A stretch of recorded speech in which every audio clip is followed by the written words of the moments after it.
మన శ్వాస దేవుడిచ్చాడు, మనకు ఆరోగ్యం దేవుడిచ్చాడు, మన పొలము, మన ఇల్లు, మనకు అన్ని విషయాలు ఇప్పటి వరకు ఆయన సహకరిస్తూ వచ్చాడు. కాబట్టి ఏం చేయాలి? కృతజ్ఞత చెల్లించాలి.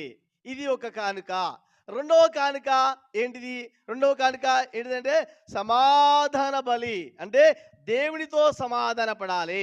పాపంలో ఉన్న మనము, మోసంలో ఉన్న మనము, అబద్ధంలో ఉన్న మనము, అన్యాయంలో ఉన్న మనము, దేవునికి దూరంగా ఉన్న మనము, మనం ఏం చేయాలంటే దేవునితో సమాధాన పడాలి. దేవునితో సమాధాన పడాలి అంటే పాపాలు క్షమాపణ అడగాలి. మోసం చేశాను, అబద్ధం ఆడాను, దొంగతనం చేశాను, లోకానుసారంగా బ్రతుకుతున్నాను, పాపిష్టమైన బ్రతుకులో నేను జీవిస్తున్నాను. కాబట్టి ప్రభువా, నేను నీతో సమాధాన పడుతున్నానయ్యా, అయ్యా నన్ను క్షమించుమని దేవుని దగ్గరికి వెళ్ళి నువ్వు పాప క్షమాపణ అడిగితే దేవునితో సమాధాన పడతావు. ఇది ఒక కానుక. హల్లెలూయా! చెప్పండి గట్టిగా హల్లెలూయా!